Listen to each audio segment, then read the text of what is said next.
All right. We're gonna try this and see how this goes for a minute or two. Um, um video, video chatting. It's okay. Good. All right. But other than that, I don't think I think the EMF is it's just an important topic to cover because I think one, it's a growing topic and it kind of goes along with the blue light in a sense, but it's a little bit different. Yeah, it affects sleep in a little bit of a different way than blue light. But yeah, we can talk about it. Cool.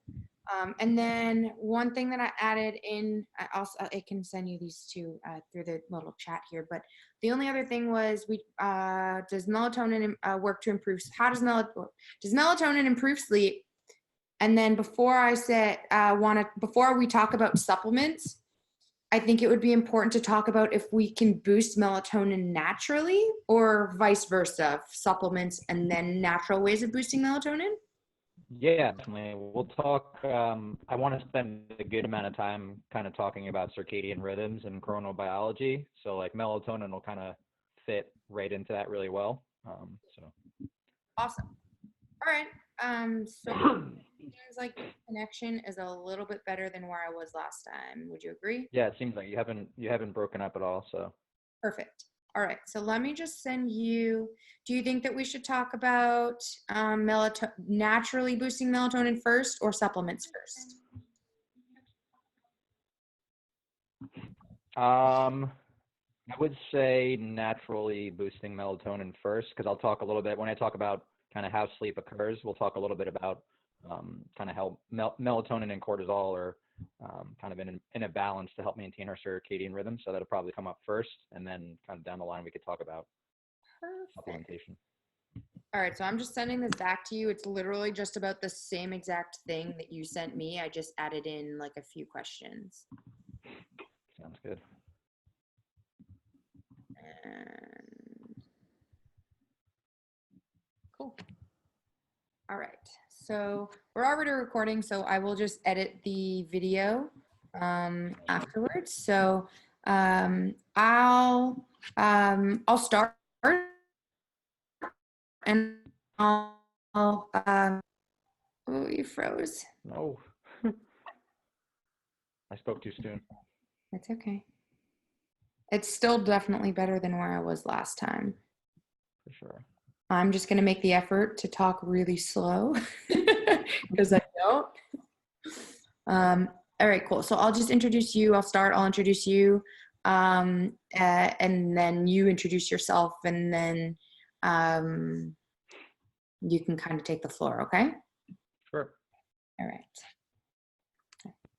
Hey guys, so this is my good friend Nick Lambe, and I have him on today to talk a little bit about sleep, actually a lot about sleep, why it's important for your health, and how you can make changes in your life to improve your sleep for a lot of different reasons. So Nick, thanks for joining us. Yeah, absolutely. Thanks for having me. Really excited to dive into this topic. Sleep is something I'm really passionate about, so I'm happy to share some information. Awesome. So off the bat, I'd really love to know myself and, for our viewers as well, why is sleep so important? Yeah, absolutely. So I think for the longest time, it was scientists were trying to figure out one specific reason as to why it is that we sleep. Why is it that we spend a third of our life in this coma-like state? And the reality is that there's no specific one theory. But what we do know is that sleep pretty much affects every single system of your body. So I think we really need to reframe the way that we look at sleep as not so much as just a time to rest, but really as an opportunity to hit the reset for our entire body every single night.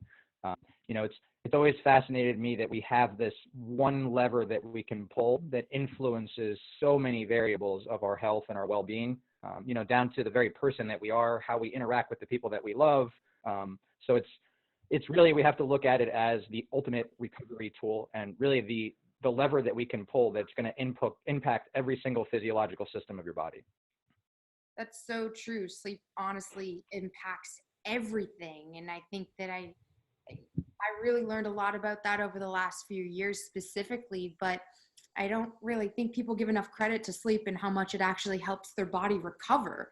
Um, I think a lot of people have problems with sleep too, and they don't really know what to do to improve their life and their sleep specifically. Yeah, so I mean, you hit the nail on the head in terms of, I think the first thing and the first problem with sleep is the way that it's viewed, the way that people view sleep in society.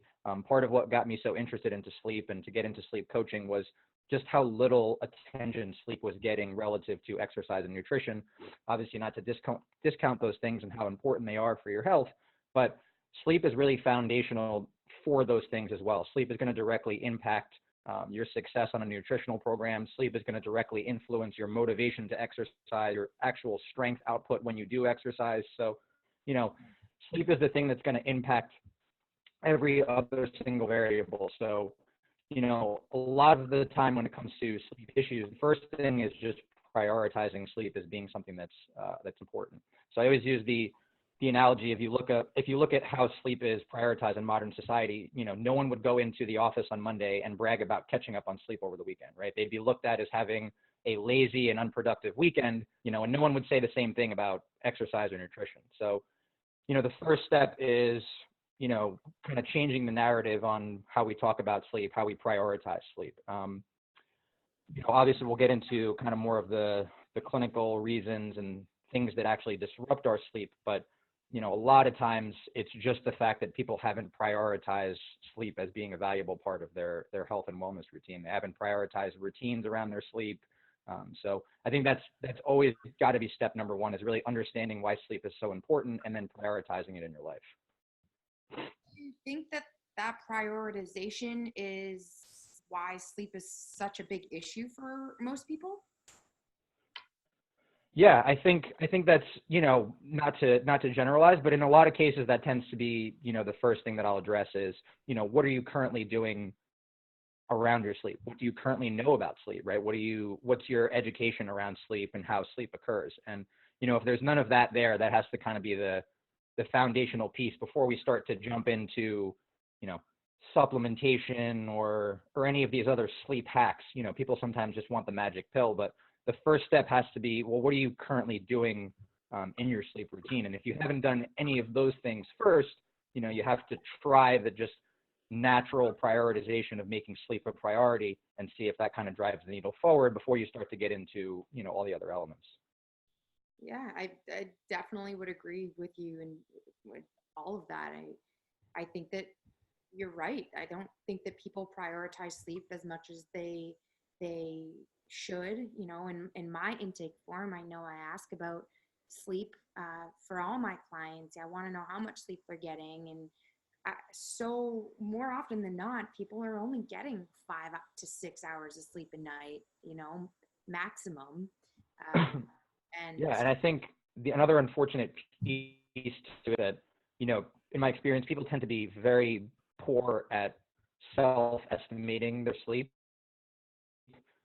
So not just estimating the amount of sleep that they're getting, but how well they function when they're not on sleep, when they're not getting good quality sleep. So, they have a new norm, a new baseline that's set that becomes the norm for them, and they kind of forget what it's like to be functioning at a very high level where you don't need caffeine all the time and where you have higher levels of focus and energy. So, I think people are just, I can get by perfectly fine on 5 or 6 hours of sleep or less, when in reality that's not the case.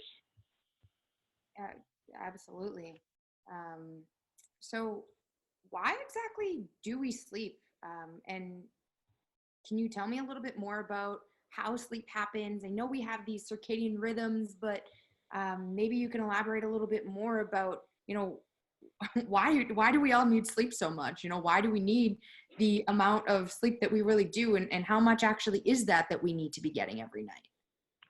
Yeah, yeah, absolutely. So I think the best way to paint this picture, and not that I'm a big evolutionary history person, but I do think that we can glean a lot from a health and wellness perspective when we look at things from an evolutionary perspective. So if we take why it is that we sleep, I mean, if we look at this through an evolutionary lens, it would seem like probably one of the more stupid things to do, right?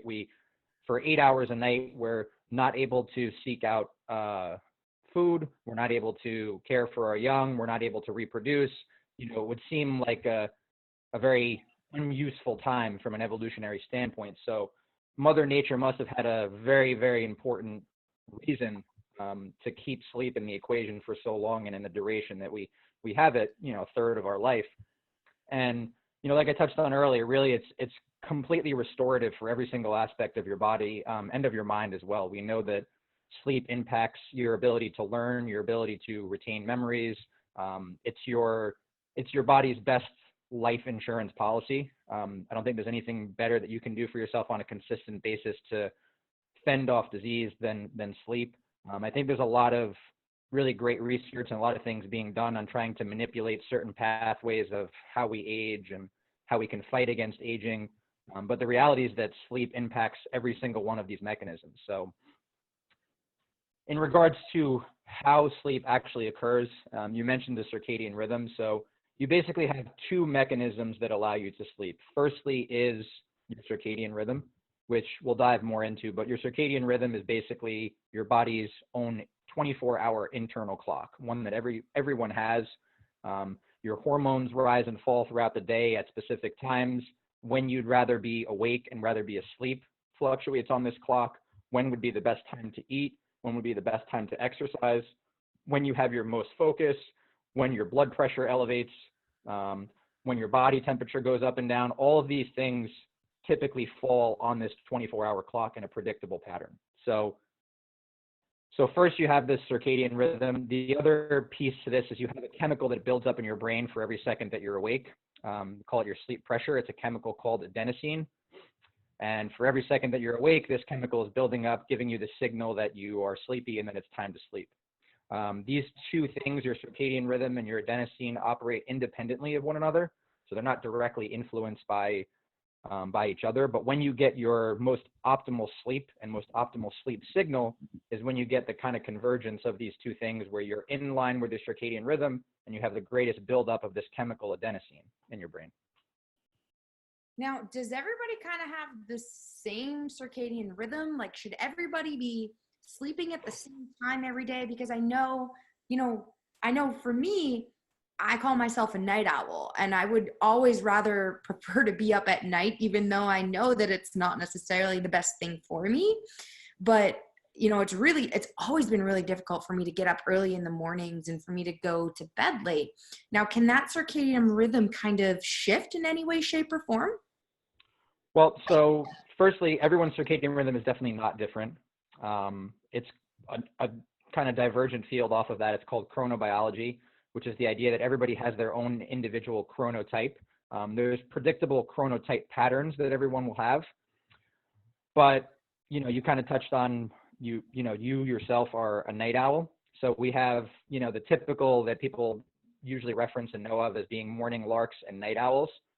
So that is true. There was a gene that was actually discovered a couple of years ago. In 2017, it won the Nobel Peace Prize, which actually showed that there's a gene that you get that predisposes you to a certain chronotype or a certain preference in circadian rhythm. So to a certain extent, this is not something that you can fight. You can manipulate it within maybe 30 to 45 minutes, but overall, the circadian rhythm that you have, the chronotype that you have, is what you have, and you kind of have to work within that and try to optimize that as best as you can. If we break down the individual types of chronotypes that there are, we can take it a little bit of a step further than just the morning lark and night owl. There's a great book that I recommend everybody read. It's called The Power of When by Michael Bruce. He's a sleep doctor, sleep specialist, and he basically has 4 categories of chronotypes, and he named them after animals and their preferences in terms of chronotypes. So you have firstly, you have lions. So lions are your morning risers. They tend to have their circadian rhythms run a little bit earlier. You have wolves, which is the bucket that you would kind of fit in, being more of a night owl. You have bears, which are basically somewhere in the middle. They tend to rise with the sun, get a little sleepy as the sun sets. That's most ideal. They tend to be most in line with a good, healthy circadian rhythm that's in line with the environment. And then an added group would be what he calls the dolphin group. And the dolphin group are the ones that tend to struggle with sleep. They tend to be the ones who have insomnia. Dolphins, the reason why I use dolphins as an analogy, dolphins actually sleep with half of their brain, so they continue to swim and look for prey while they're sleeping. So dolphins in the human chronotype tend to be those that are a little more anxious, or especially around sleep, and they tend to deal with more of the issues falling asleep, staying asleep, all of those things. That's pretty impressive. I wish that I could eat while I sleep sometimes. Yeah, yeah, exactly. That's pretty cool. So Uh, there's lions, owls, bears, and dolphins. Lions, wolves, bears, and dolphins. Yep. Okay, you cut out a little bit on that one. Sorry. Yeah. It's okay. And and I think what's really important breaking off of that is that it's not just sleep that falls on this chronotype preferences. And the more that you learn about what your individual chronotype and how to optimize that is, not only will you get better sleep, but you're just going to optimize a lot of other variables of your life as well. So, depending on what your chronotype is, there's an ideal time when you should be eating. There's an ideal time when you should be exercising. There's an ideal time when you should be having sex, based on these fluctuations of your hormones throughout the day. And in order to keep your sleep healthy and in order to keep your circadian rhythm healthy, you also want to try and keep as many of these variables constant as well. So you don't want to be always eating at different times in the day. You don't always want to be drinking caffeine at different times of the day, because you're always going to be playing catch up with that circadian rhythm, and you're never really going to get in full line with what your circadian rhythm is and what your healthy circadian rhythm is. So how exactly do you find what your proper circadian, rhythm is? The right time that you should be waking up and the right time that you should go to bed. Yeah, so I think intuitively people tend to kind of know where they fall, especially if they're on the extremes.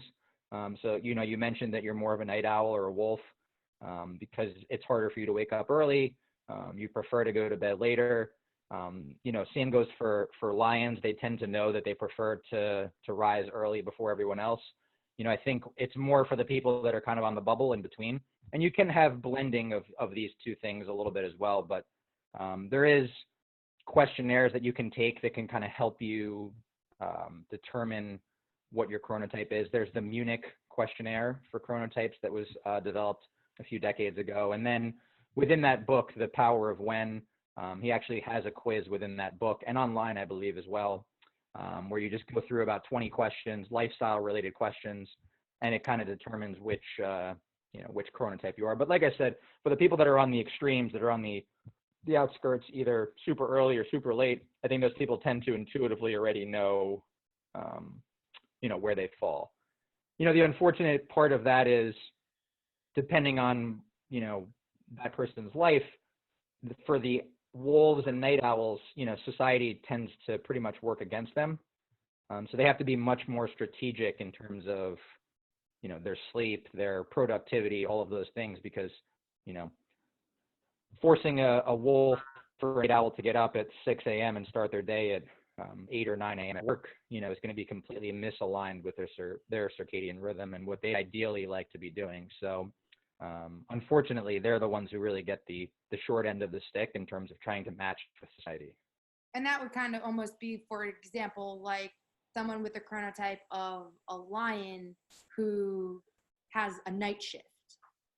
Yeah, exactly. And night, the lions tend to miss out on a lot of social related things, right? They're the ones who are skipping, dinner meetings and dinner social outings with friends and family, because they are starting to get sleepy around that 6, 7 o'clock time. So Also takes a toll. I think, yes. So I think whatever your chronotype is not, it's easy to be envious of another chronotype and what they're able to do, but they each have their own positives and negatives. Really what's important is just knowing what yours is and trying to best optimize that, as best as you can. So, for example, if you're a lion, you're going to be most productive in the first couple hours of the day. So if you're able to, do your most important work within the first couple hours of the day, as opposed to in the late afternoon and evening, and vice versa for wolves. Yeah. So if you're able to manipulate those things, you're going to be better off. Yeah, I know for me, like going through college, I always found that I did so much better and could retain so much more information when I studied at night. Like I would start studying at like 10 o'clock at night, and I would study as late as possible and just get a few hours of sleep before my exam, which isn't necessarily the best option, but it was how I retained the most information. Sure. Whereas some of my other friends, they were the polar opposite. They had to get the best night's sleep and they would wake up really early in the morning and do their studying before their exam. And that's how they, so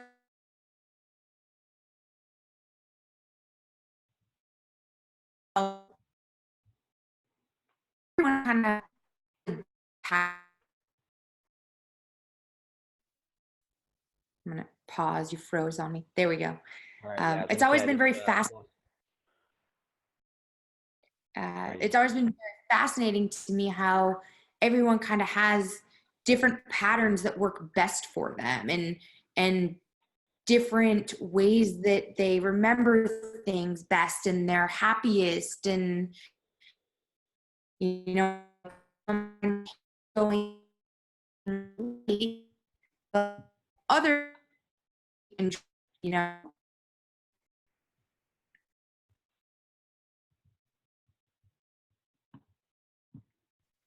You still there? I lost that last couple sentences.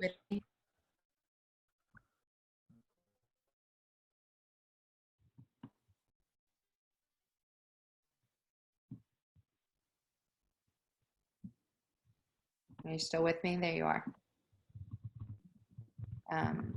Sorry, I lost you for the last minute or so. I was just saying it's always been really fascinating to me how everybody.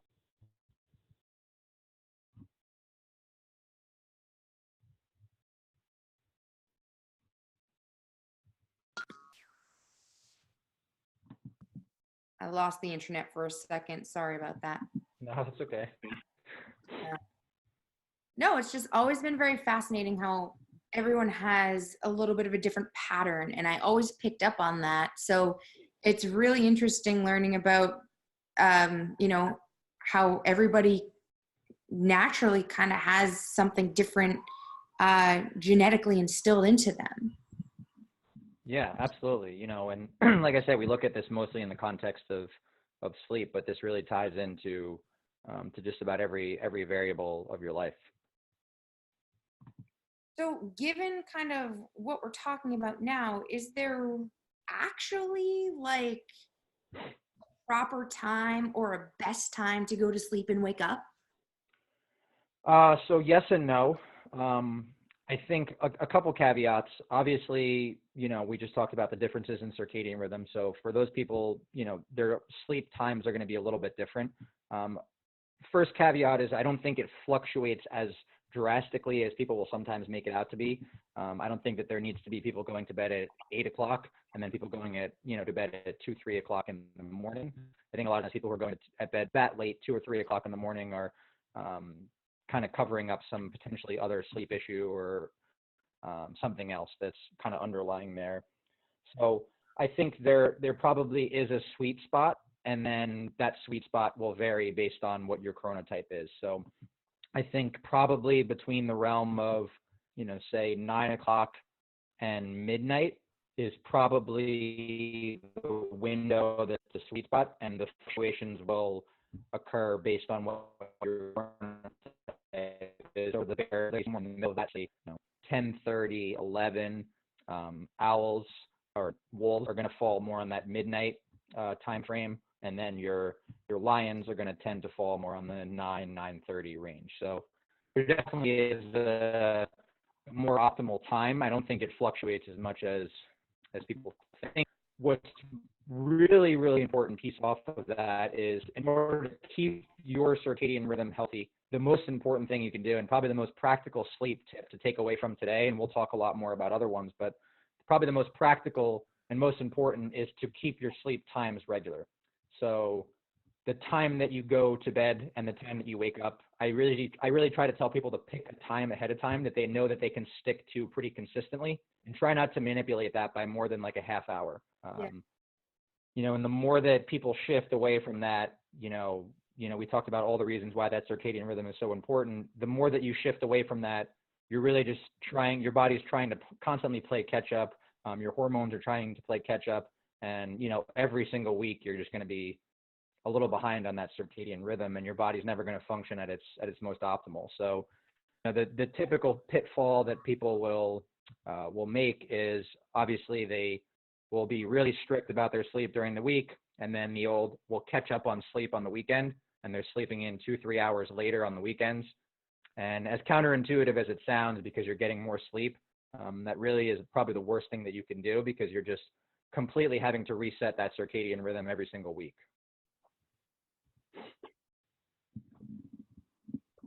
I've lost you a little bit. As counterintuitive as it sounds.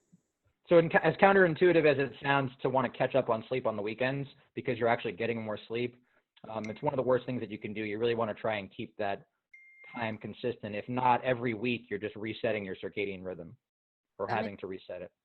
That makes a lot of sense. Even talking about everything else in life, we function best when we have a routine of it, for everything. Wake up, work out, go to work, come home, spend time with your kids, whatever that routine is for you. Absolutely. That's most productive, is when you replicate that routine as often as possible. So, obviously I'm thinking including sleep in that is a very important thing. And I were saying earlier, people really just don't give enough credit to that aspect of things, is including sleep into their routine. So, you make such a good point, is when you're thinking of a routine, not just waking up, but going to bed is the end of that routine, and making sure that you're incorporating that into every day. Yeah, your physiology and your body likes rhythms and likes routines. So the more that you can keep those things constant, the better. So, we can kind of, maybe a little bit later, we'll talk a little bit more about specific kind of pre and post sleep routines and what those should look like. But, at least 30 minutes on each end, that should be really carved into your schedule and really prioritized. Just kind of branching off of, things you can do to optimize your circadian rhythm a little bit, in addition to keeping a regular wake and sleep time.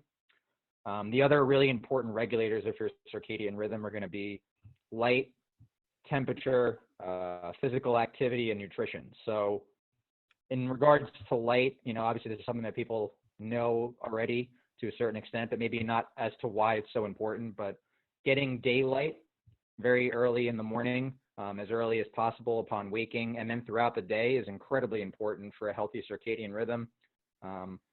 If you look at lux, so lux is a measurement of light. If you look at the amount of lux that you get from daylight, and that's a signal to your brain to release more cortisol and to feel more awake and be more alert, we're looking at around like 10 to 15,000 lux, even on a cloudy day. And if you look at the amount of lux that you're getting being in an office building with artificial light, it's about 200 to 300.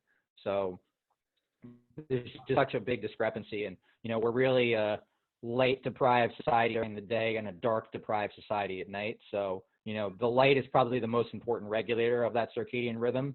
Our circadian rhythm developed in line with the environment and with the rise and fall of the sun. And then the other pieces that are really important, temperature is something that we've started to learn more in the last couple of years, is really important to regulate your circadian rhythm. So if we think about that again from evolutionary perspective, the temperature rises throughout the day and then falls in the evening. Being an artificial thermostat controlled environment all day, we lose that as well. So the more that you can get yourself outside where the temperature may be increased a little bit, especially in the spring and the summer. And then the more that in the evening you can start a gradual decrease of your temperature. So start to turn the thermostat down, and then what you ideally want your temperature to be at, I think. And then, in regards to exercise and nutrition, most important there is that you're keeping your times of doing those things really consistent. And you don't want to do either of those things too close to sleep. So when you exercise or when you eat, your body obviously becomes concerned with those activities and catering to those activities. So you get increases in resources being moved around, you get increases in your body temperature. All of those things can pretty significantly impact how your ability to sleep. So you want to make sure that you take within, say 2 to 3 hours before bedtime and try not to exercise or eat if possible. Really interesting points. I've learned a lot about morning sunlight from Dr. Jack Cruz. I don't know if you follow him. Really, really, really cool guy, has a lot of knowledgeable information. But one thing that I try to do is I always try to get outside in the morning before 10 a.m. to get that morning sunlight. And I was actually having a conversation with some mentors of mine the other day, and I never even thought or contemplated the fact that things such as like eyeglasses, I knew sunglasses, but things such as like spectacles, actual glasses and contacts actually impact the amount of UV light that actually can come in and out of the eye, or in general into the eye, so that you can, absorb it. And Absolutely. I know for me, I'm just so used to wearing my contacts all the time because I can't see without them. And you don't think about it as much as when you have glasses on your face, because you can actually feel those. And it was something that, I kind of sat back for a second and I was like, wow, that actually probably is making an impact on, decreasing the amount of healthy rays of light that my body can receive to help me regulate that circadian rhythm. Yeah, absolutely. I mean, it's unfortunate that the only time that people are typically getting outside are wearing sunglasses, and they're completely blocking that effect of getting daylight. Another, not that I'm a huge proponent of this, because there's nothing better than actually getting real daylight and getting outside for a multitude of other benefits as well, the vitamin D and all of these other important health aspects. But, a hack, if you really, really don't have the opportunity to get out and get some daylight in the first half of the day, is there are daylight lamps that will get you, in terms of the lux, and get you that signal through the eye and through to the brain. There are daylight lamps that they make. Philips makes a good one. So in that situation, if you're struggling with sleep, struggling with just your general energy levels, and you're really not able to get natural daylight in the first half of the day, a daylight lamp could be a good hack for you. It's a great point. I know, wait for you.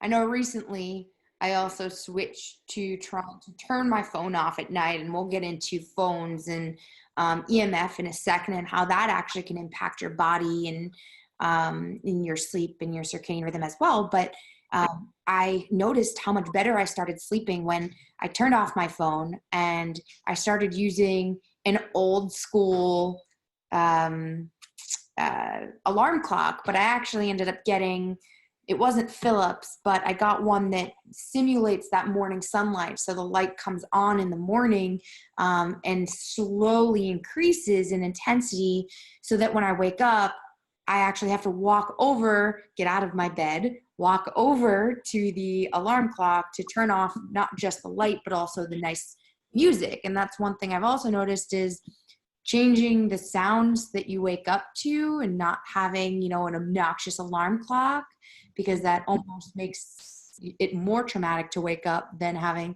nice calm music, whether that be birds or ocean waves or something like that, which might be like a little bit nicer to wake up to. Yeah. So, I mean, there's so many good benefits to you doing that. I mean, the first, which you already mentioned, is not getting the light of your phone being there. You're getting that daylight that's coming in to kind of help gradually wake you up. You're forcefully having to get out of bed and go to turn off the alarm, so you're not going to be likely to hit the snooze. I think the other thing too is a lot of the problem with devices close to the bed, whether they're an alarm clock or a phone, is not even so much the light, which we'll talk about is obviously very disruptive, but a lot of these devices are very anxiogenic, meaning they promote more anxiety. I think we all know we're obviously addicted to our phones and our email, and our social media. So, having those things incredibly close, we get a lot of anxiety around that too, where we're on it right before bed, where, that's the first thing that we do when we wake up. And, when you look at a lot of sleep issues, high levels of anxiety and high levels of cortisol at the wrong time, all of these things are associated with poor sleep. So anything that perpetuates that is something we obviously want to try and avoid. So I think that's another underestimated piece of devices. I'm not a big proponent of people waking up in the middle of the night and being able to see the actual time that it is. This is going to promote more anxiety around if you do wake up in the middle of the night. So, ideally keeping the alarm clock out of sight, out of mind, but where you'll at least be able to hear it and get that natural light coming in. It's totally awesome points. Yeah, I definitely feel that my sleep has become better since, turning off my phone and using just the alarm clock. You had talked a little bit about body temperature as well. And I know for me, I definitely sleep better when I feel like my body temperature is a little bit maybe lower. I missed what you had said in regards to maybe proper temperature that your body likes to be at during sleeping. Is there a specific, temperature that is optimal for your best sleep? Yeah, definitely. So, the first thing is that your brain needs to drop a few degrees Fahrenheit. Your core body temperature needs to drop in order to not only initiate sleep, but what we're finding now is in order to stay asleep and really get deeper quality of sleep, we need the room to be a little bit colder than people typically think. So, when we look at the ideal temperature, it's probably somewhere between 65 to 68 degrees Fahrenheit. You'll always find it easier to sleep in a cold room as opposed to a hot room, and it's for that reason. There are some hacks and some things that you can do associated with that. The thing that I mentioned earlier is in regards to the thermostat, you want to gradually turn the thermostat down throughout the night so that you start to get that signaling. You don't want to wait until 2 minutes before you go to bed. So maybe an hour or two before bed, you start to gradually decrease that temperature. Another few hacks that you can do are a hot bath, or even just putting your feet and hands in a warm bath. And the reason for this is actually the opposite of what people think. People tend to think that a warm bath will help them sleep because they feel all warm and cozy. But what you're actually doing is you're actually causing vasodilation, and you're getting more blood going to the extremities, which is pulling blood away from your core and essentially decreasing your body's core temperature, which then will help you to fall asleep and stay asleep. Another hack, even though I'm not a huge proponent of a ton of products or a ton of devices in your room, but I personally have been using the chili pad. And basically what the chili pad allows you to do is regulate each side of the mattress to a specific temperature. And this has really improved my quality of sleep significantly. And then it's also been great for my marriage as well. Pretty much the only thing that my wife and I argue about is temperature. So the ability for me to have my own thermostat on my side of the bed has been potentially marriage saving. So that I recommend the chili pad. It's definitely not cheap. It's a pretty expensive investment, but if you are struggling with sleep, it's a potentially really powerful intervention. Or your marriage. Get a chili pad. It might save your marriage. Yeah, that too. There was actually something on the boards that I read, review board, the chili pad. A dad was talking about how he sets his thermostat super low, and it actually deters his kids from when they come in the middle of the night. They go on his wife's side of the bed and not his. So another potential benefit. That's pretty cool, but also pretty funny at the same time. Yeah. So. Cool. Well, I know we're talking a lot about, getting proper sleep and, doing all these things to get proper sleep. How exactly, talking about a lot of the population that I work with on a regular basis, they're dealing with a lot of pain and a lot of chronic pain. And I do some coaching with sleep. I'm obviously not an expert like yourself, but can you tell me a little bit about maybe how sleep is actually impacting, or proper sleep and getting a good night's sleep impacts pain, and how pain impacts proper sleep, vice versa? Yeah, so, it is a vice versa kind of bi-directional relationship. So I think typically sleep and pain have been looked at in the relationship of, the sense that if you're in pain, it's a deterrent for you being able to sleep, which is obviously true. And that's where managing that pain and doing things like all the amazing things that you do with people is obviously very beneficial to help them sleep. But I think what we've found more within the last couple of years is the opposite. So the impact that sleep actually has on not only just your body's basically your body's sensitivity to pain. So what they find is by just getting even one night of sleep deprivation, and sleep deprivation can be, just 5 or 6 hours of sleep where you're not getting a full optimal night of sleep, you're going to be much more sensitive to pain. You're not going to be able to tolerate pain as well. So I think, for someone who's struggling with pain, in particular chronic pain, and sleep isn't a bucket that they've checked off, I think going through a program where you're trying to optimize your sleep, you're really going to potentially have a good impact on your pain, your sensations of pain, your sensitivity to pain, how you perceive it, how you perceive your general outlook on life, and the pain surrounding that. Obviously, it's going to impact a lot of other variables like your inflammatory levels as well. And so I think, like I said, it's definitely a bi-directional relationship. But I think for someone struggling with pain, it's really important for sleep to be one of the things that you're really diving into. Totally. One of the biggest things with sleep is obviously how it's building the immune system, and with ANF, and as a practitioner, one of the most important things to make sure that we get on patients is discs that are the frequency of melatonin, and people don't understand. We'll get into that in a second, but people don't understand exactly how important melatonin is, because not only is it helping you sleep, but it's helping boost your immune system and helping you heal your nervous system. And going back to the aspect of pain, your nervous system is the biggest role player in your perception of pain, because if you don't have a healthy immune system and you can't heal your nervous system, what happens is you can't properly send signals back and forth, and these signals get all jumbled and confused. I like to explain it kind of like a game of telephone, right? You whisper in one person's ear, and if the message isn't clear, it doesn't get to where it needs to go. And ultimately down the line causes inflammation and causes chronic pain. So Yeah, absolutely. No, that's a great, I like that. It's a great analogy, and we talked about this a little bit earlier, but, sleep is when we talk about melatonin, we talk about cortisol, and we talk about really any hormone, your sleep is your ultimate hormone regulator. It's the ultimate balancer of your hormones. And when your sleep is out of whack, your hormones are out of whack.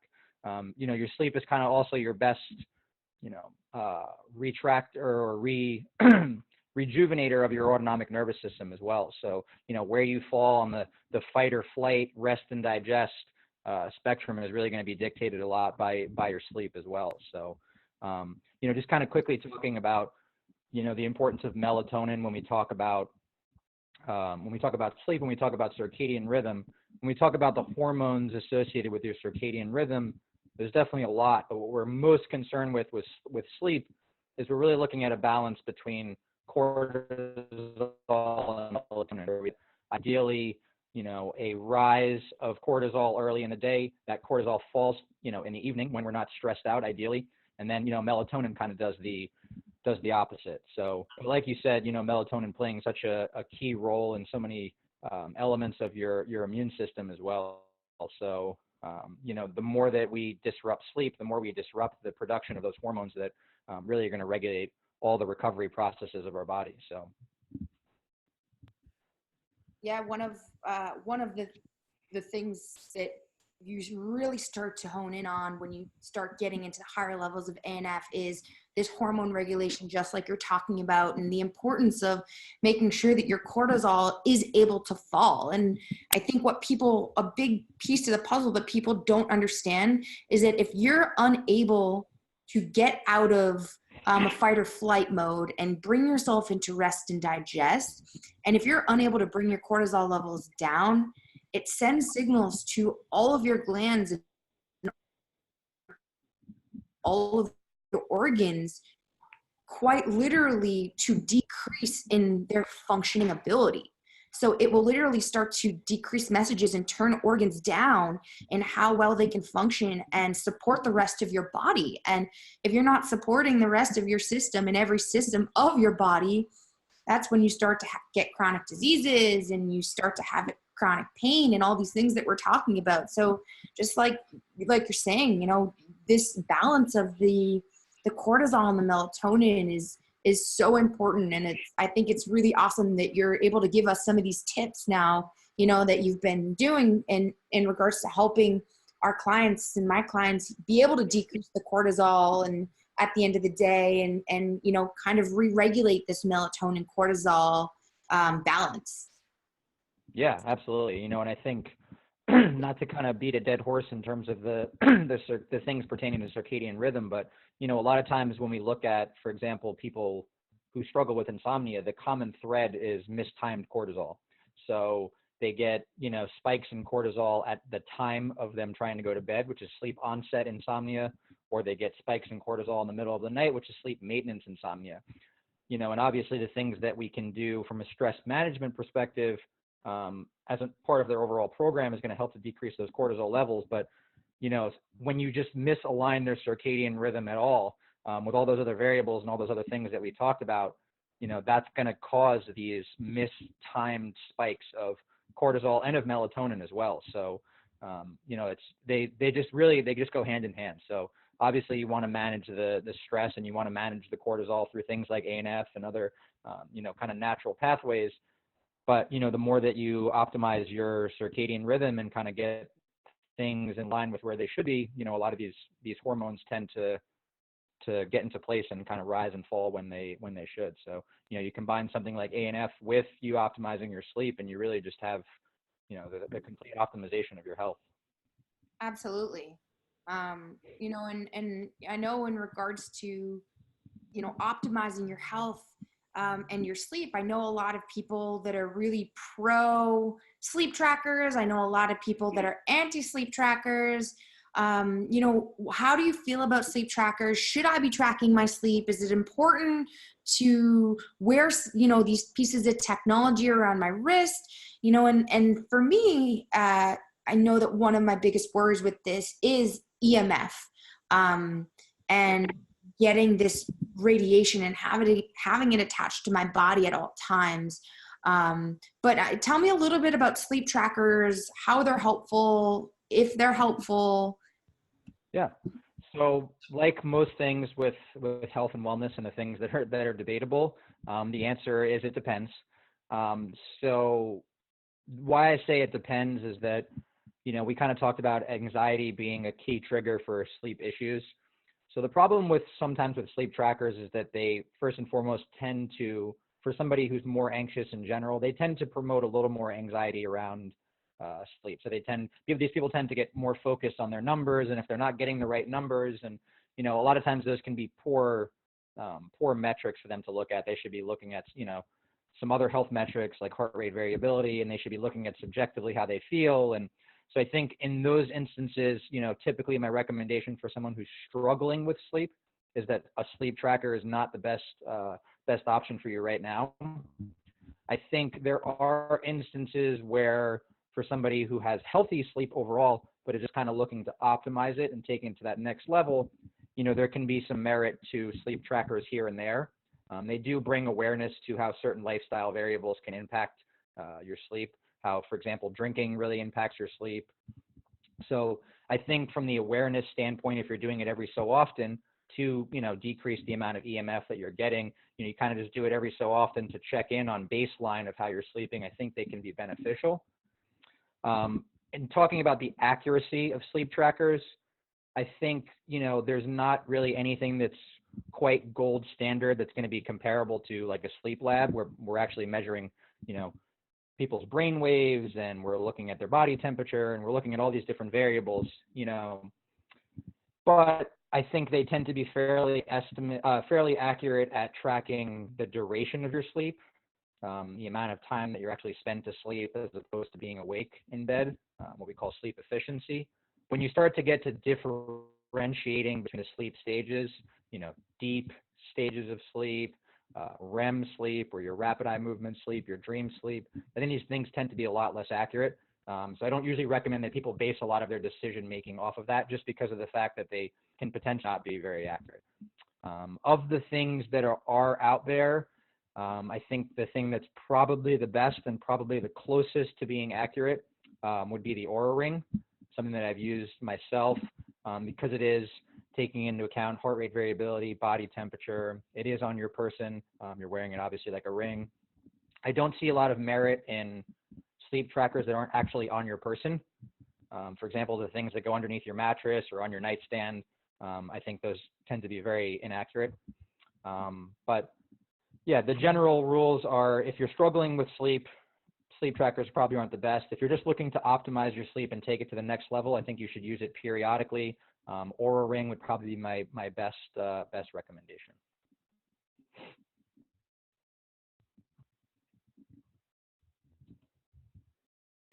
One more time for me. You said if you're looking to optimize sleep. If you're looking to optimize sleep and kind of take it to the next level, but you don't really struggle with a sleep issue, then I think periodically using a sleep tracker could be potentially beneficial. But keeping in mind that they're not incredibly accurate for differentiating stages of sleep. And if you are going to use one, I would recommend that you use the Oura Ring. Would probably be your best bet. Awesome. I haven't heard of that one. I'll have to check it out and take a look into it. I know personally I don't tend to struggle with my sleep. Thankfully, I've never really had a problem staying asleep at night. But I know a lot of my clients do. So I'll definitely check out that product and look into that a little bit. Now, I know we kind of briefly touched on EMF. I do think EMF is really important in regards to health, especially sleep. Can you maybe emphasize a little bit about what is EMF and how does it affect sleep? Yeah, so EMF being an abbreviation for electromagnetic fields, and kind of pertaining to what we get from a lot of the devices that we're on. I won't claim to be an expert in EMF in general.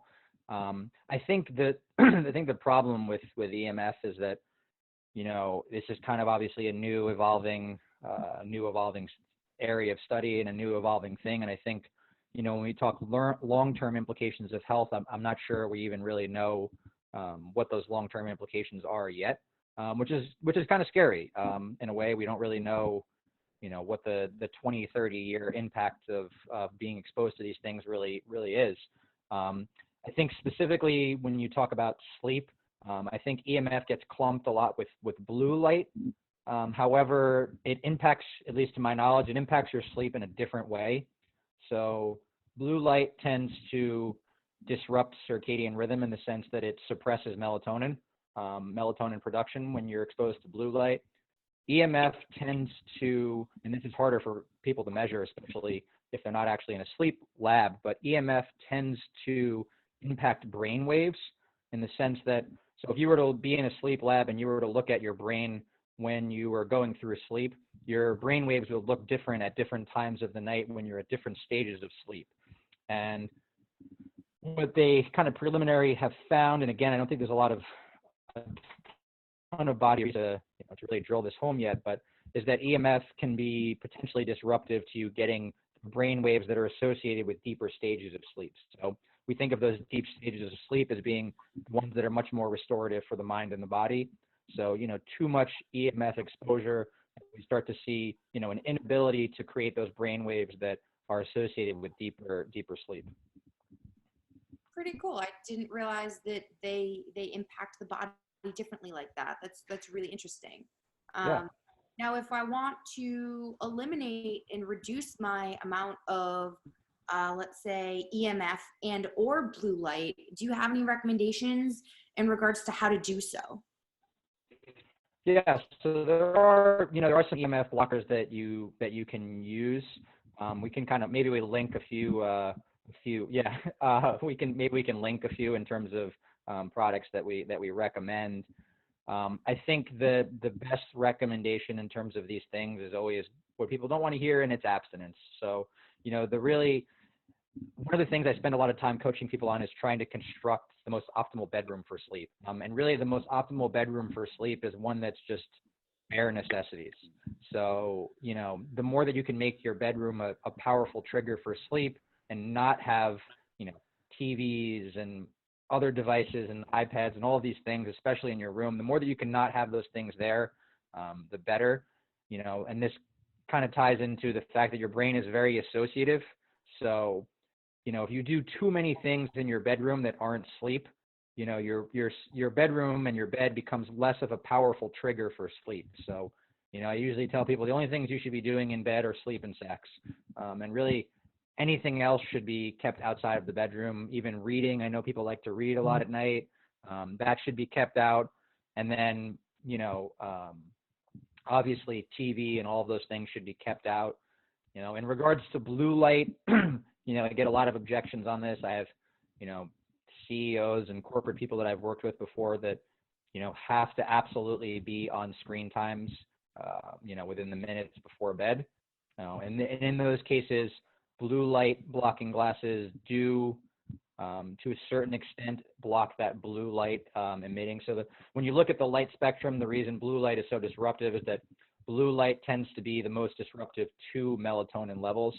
So a lot of the lights that we have in our houses are also potentially disruptive to these melatonin levels as well. So the more kind of amber light that you can get in your house, the better. Red, orange, those type of lights that you can kind of flip on in the evening are going to be most optimal for keeping a good natural rise of your melatonin levels. Yeah, that's light is definitely a huge thing for sure. I know, you know, kind of a little bit into the light aspect of things, as as healing as places like a hospital can be, I also know that, for example, a lot of the lights, the fluorescent lights and things that they use in buildings and hospital buildings like that can actually also inhibit a lot of healing. Yeah, so there's a lot of scientists, if you look into like some of the work that like Dr. Matthew Walker is doing, one of the things that he's desperately kind of looking into, he's in the UK and he's also trying to do it in the US as well, is exactly that, change the lighting in hospitals. If you think about, if sleep is our ultimate immune system booster and it's our ultimate restorative tool, the one place that people need sleep above all else, is just somewhere that it's not prioritized. Not only is the lighting not optimal in hospitals, but then you get nurses coming in the middle of the night, disrupting your sleep, and, you're hooked up to machines and beeping and all of these things. So, the one area where people can really benefit from more sleep is where they're not getting it. And I think, intuitively, if we look at sleep, we know that, right? When we're sick, what's the only thing that you want to do is sleep, right? So that's just the perfect indicator of how impactful sleep is for your immune system and for your regeneration. So for those that are struggling to get sleep, we talked about how melatonin works, how it improves sleep. Other than some of these things we've talked about, decreasing blue light, decreasing EMF, increasing sunlight, structuring your daily routine around your specific patterns, genotypes, etc. Is there other ways that we can naturally boost our melatonin, other than doing and utilizing things like ANF and the other things we talked about? Like, do you recommend supplements? Is there anything that you recommend in regards to improving sleep and increasing melatonin? Yeah. So talking about melatonin, I think we're both on the same page in this in terms of when you can increase your body's own natural ability to produce melatonin or any physiological process for that matter. I'm a proponent of that. So when we talk about melatonin supplementation, there's a few caveats. The biggest problem with melatonin supplementation is, as like many things, it's not FDA regulated. So what ends up happening is the amount of melatonin that is proposed to be in a lot of these supplements varies greatly. So it can be anywhere from, I think it's about 80% less than what they claim to about 400% more. The other piece to that is that the dosing tends to be very high. So a lot of the melatonin supplementations, you'll see like 5 milligrams, 10 milligrams. Hopefully people are a little cautious about this, because what ends up happening is when you take synthetic melatonin like that, and you take too high of a dose, what ends up happening is you tend to potentially decrease your body's natural ability to produce its own melatonin. You kind of stunt the production of your body's own melatonin. So, I think that's the biggest caveats to melatonin supplementation. And honestly, when they look at a lot of the effects that people get, positive effects from melatonin supplementation, it actually tends to be pretty placebo. So, that's another piece to it. So I'm not a big proponent of melatonin supplementation. I don't typically recommend it. I think probably the only case where it serves some merit is in cases of jet lag. So if you're struggling with jet lag, like when you come back over to the States from Spain, in cases like that where your circadian rhythm is really thrown off. But the best case scenario is always going to be to kind of optimize it naturally. So the more that you're getting daylight exposure early in the day, and the more that you're really trying to promote darkness in the evening, the more that you're just going to keep your melatonin production, where it should be. Yes. And I know that that's probably one of the more unknowns about melatonin supplements is people don't realize that this is synthetic. This is not natural melatonin. And I'm not going to lie to you, I feel very thankful to have ANF because it stimulates your body's natural production of melatonin through a specific biofrequency that is already found in your system to support melatonin. So that's definitely been a game changer for a lot of my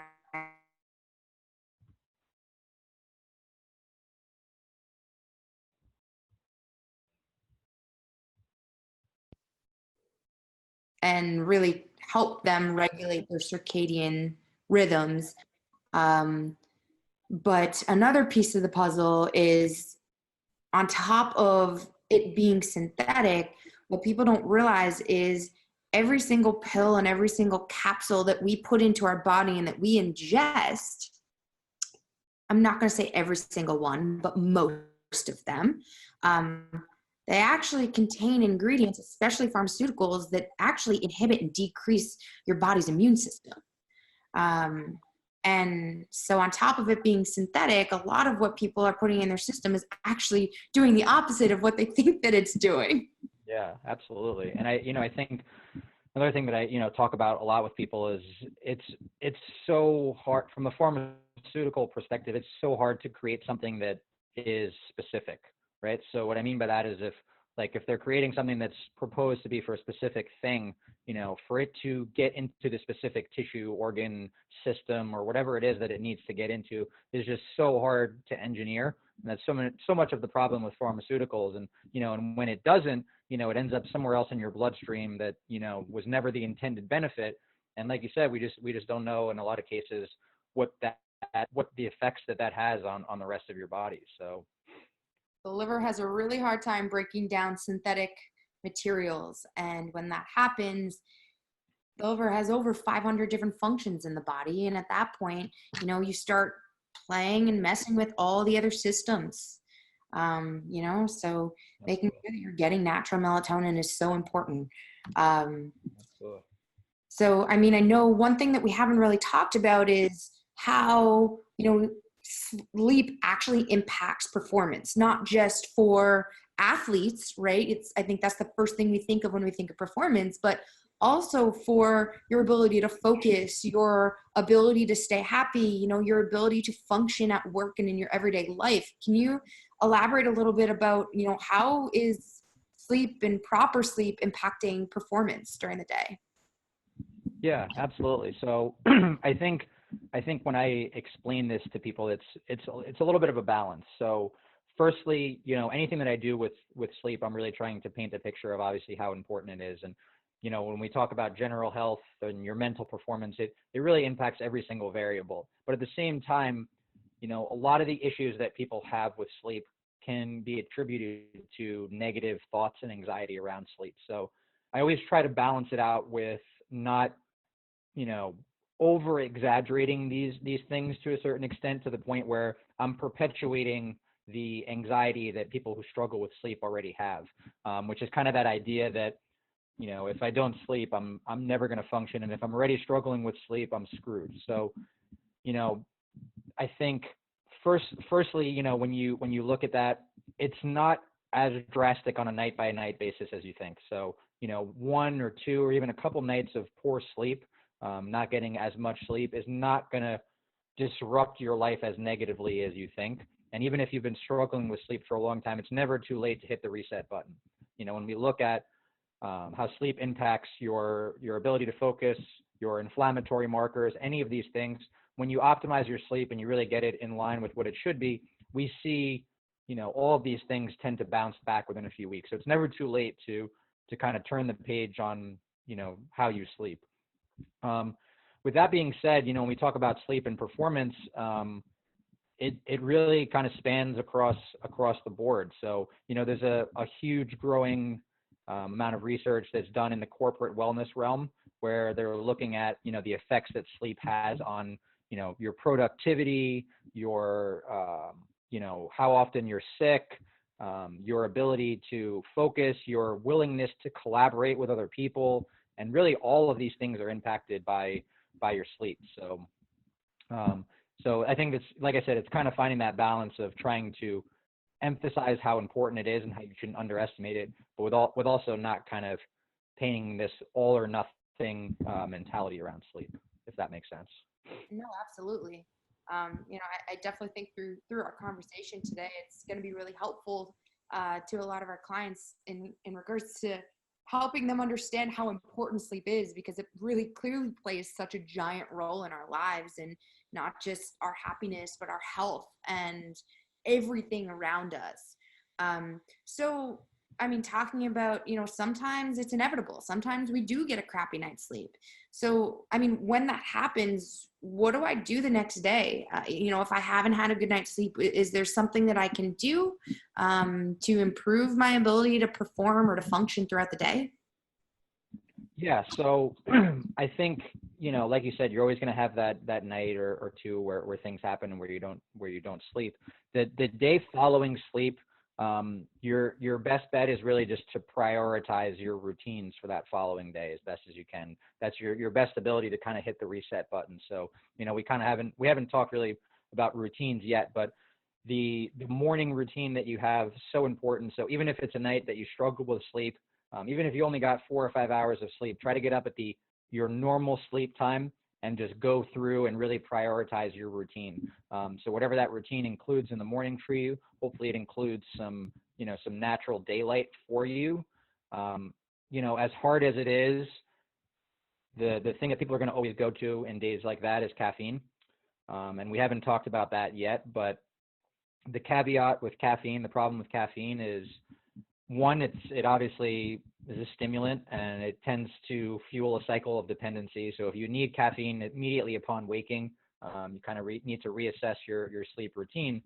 The other piece to caffeine is that the half-life of caffeine, meaning how long does it take for half of the caffeine to get out of your system, is a lot longer than people tend to think. So even if you have a very fast metabolizing enzyme, that caffeine is going to be in your system about 5-6 hours later. And for those who have a slow metabolizing enzyme of caffeine, it's going to be potentially in your system for up to 8 hours, half of it at least.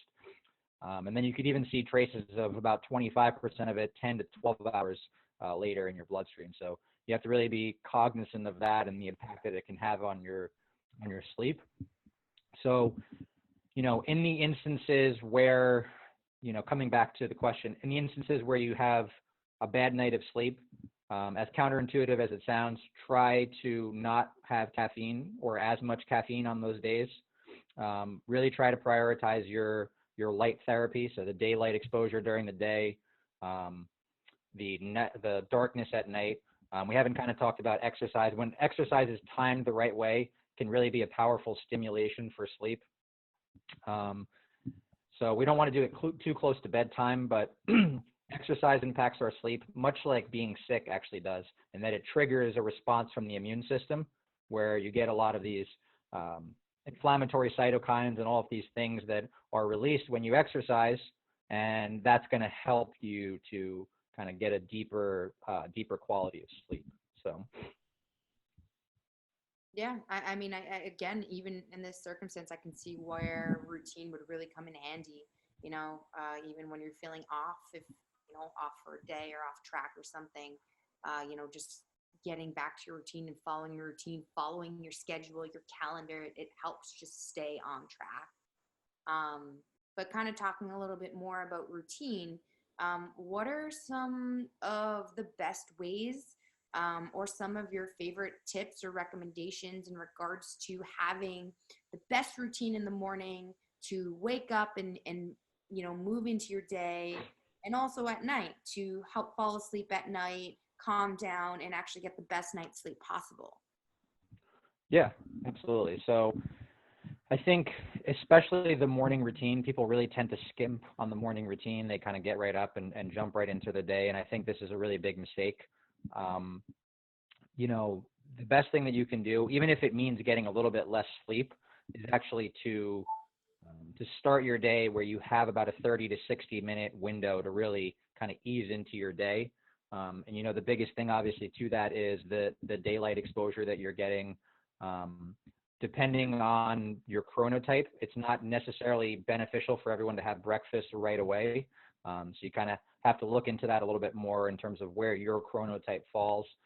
If your chronotype runs a little bit later, not ideal for you to just wake up and eat breakfast right away. That wouldn't be in line with your rhythm. So, I'm a big proponent of, my morning routine, for example, includes some things that are a little bit more extreme. I take a cold shower every morning, which we can kind of talk about on a separate piece, is just being a really stimulating thing to do for the day. But getting some daylight exposure and kind of just mapping out your day, I think is most important, especially, again, back to the chronotype and what your chronotype is. If you're the type who's going to be more productive in the morning, to really try and tackle those most important things that you have to do in the first half of the day, within the first couple hours of being awake. And then in regards to to a nighttime routine, usually the things that I'll recommend is start to dim the lights. Turn off about 50% of the lights within 2 to 3 hours. So all of the lights throughout your house that you're not using. The gradual decrease in temperature. So take whatever time you're going to bed, subtract about 2 hours, and gradually start to decrease that temperature. So you start to get that signaling and that cue. And then, from a stress management standpoint, some type of wind down routine I think is really important.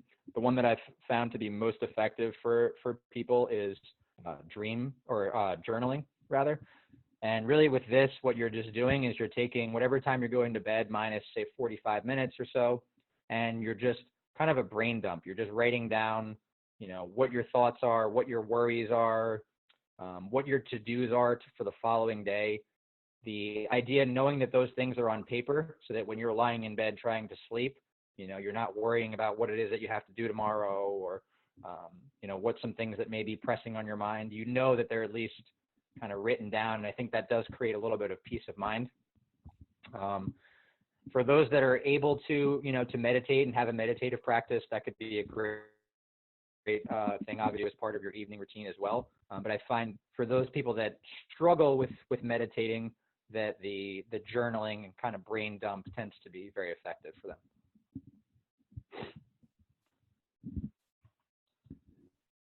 Those are awesome tips. Really, really great. I mean, I know you talked a little bit about your morning routine. You said you take a cold shower. What else does your morning routine look like? Do you fast? What do you do in the mornings? Yeah, so right now, I have an 8-month-old. So my morning routine has changed a little bit over the last few months, I take her to daycare every day.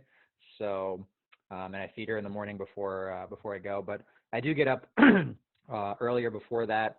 I go for just a quick 10-minute walk just to get some daylight. Um, I do sit down for like 10 minutes and kind of map out my day. I try to tackle kind of the most important thing for the day.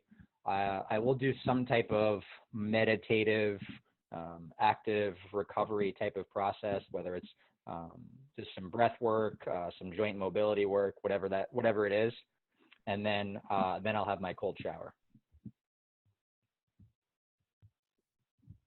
Nice. That's a really awesome routine. And I think one of the most important things is that, right, like every routine can be the same, but incorporating things that you feel are beneficial to you, beneficial to getting a good day for yourself, and things that you enjoy when your routine are unavoidable.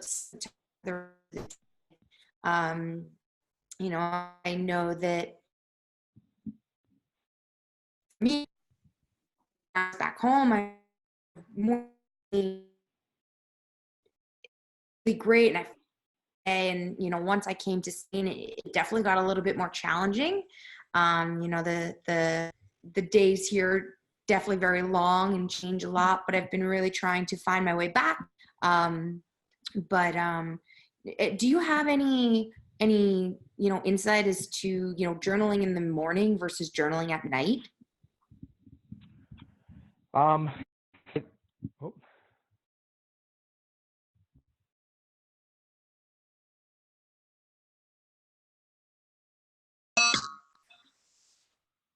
I lost you again. Sorry.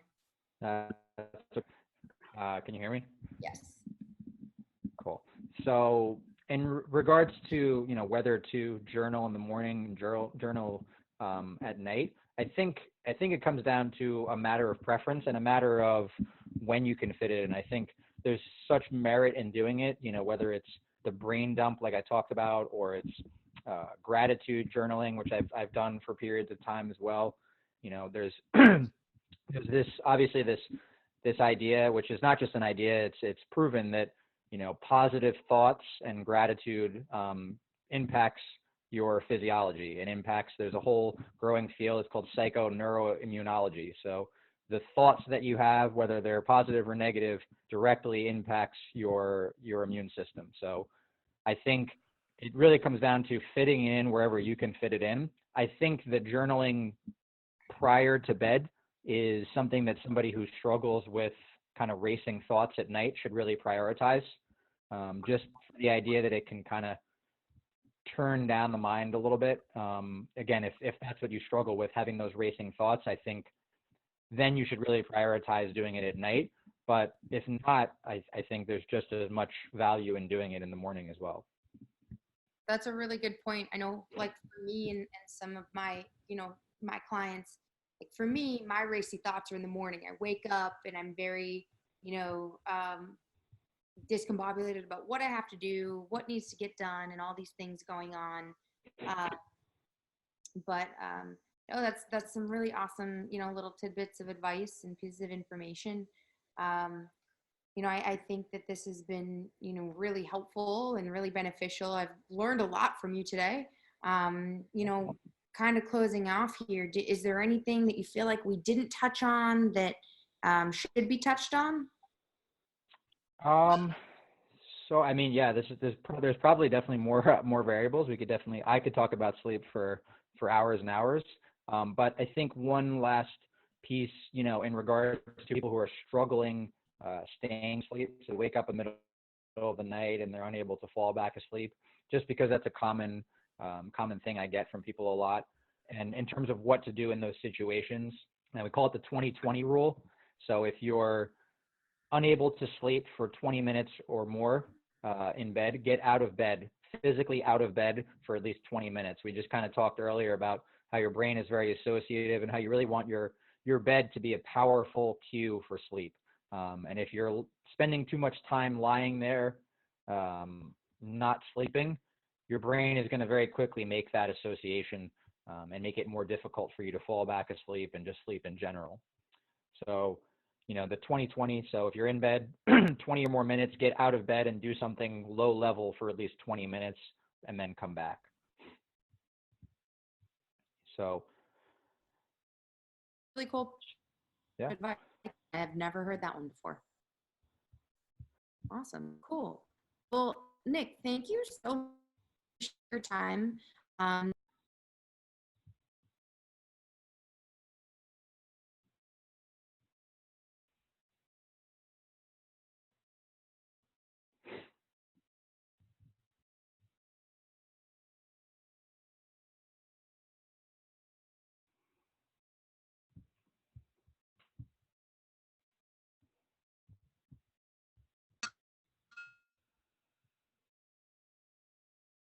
there we go. Sorry about that. Um, No problem. so if my clients want to get in contact with you, tell me a little, how can they do so? Where can they find you? Do you have a website? Can you tell me a little bit more? Yeah, absolutely. So I have two companies. One is Proactive Health and Wellness, which is really just centered around empowering people to take a proactive and preventative approach to their health and their well-being through lifestyle interventions, sleep being one of those. So from a general health perspective, my website is proactive-health-and wellness.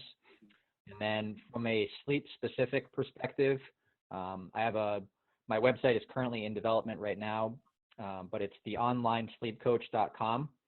You can also find me on Instagram and Facebook, The Online Sleep Coach, where I do provide kind of group coaching, one-on-one coaching from a sleep perspective, speaking engagements, all of those type of things on sleep. So Awesome. Very great. Well, definitely have you for your links so I can attach them. You know,